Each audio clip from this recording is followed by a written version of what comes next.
திரும்ப ரிட்டர்ன் வந்து நாங்க வண்டியை அவரை வந்து எடுத்துட்டு வந்து தர சொன்னோம். இப்ப வண்டி எடுத்துட்டு வந்து தந்தாரு. அப்படியே நாங்க கிளம்பிட்டோம். கொஞ்ச தூரம் போனோடனே இவங்க சாப்பிடலையேன்னு சொல்லிட்டு நான் இவங்களை சாப்பிடுறீங்களாமான்னு கேட்டேன். அப்புறம் நகையெல்லாம் போட்டுக்கோங்க, ரொம்ப மொட்டையா இருக்குன்னு சொல்லிட்டு பின்னாடி திரும்பி பேக்ல பாக்கும்போது பேக் வெளியே கிடந்தது.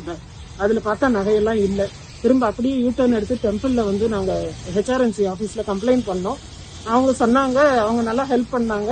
அப்புறம் அங்க இருந்து இங்க திருப்பூணம் போலீஸ் ஸ்டேஷனுக்காக நாங்க வந்து கிட்டத்தட்ட மதியானம் 2 மணிக்கு வந்து இப்ப வரைக்கும் போலீஸ் ஸ்டேஷன்ல தான் இருக்கோம். எங்களை கூப்பிட்டு வந்து என்ன நடந்ததுன்னு கேட்கல, இன்ஸ்பெக்டர் வருவாரு, வெயிட் பண்ணுங்கன்னு சொல்லியிருக்காங்க. அந்த பையன், அந்த அஜித்துங்கிற பையனை அவர் டெம்பரரி ஸ்டாஃப்னு சொன்னாங்க. கூப்பிட்டு வந்து நாங்களே இங்க ஒப்படைச்சிருக்கோம். ஹெச்ஆர்என்சி சார்பாகவும் எனக்கு ஒரு ஸ்டாஃப் கூட வந்திருக்காங்க.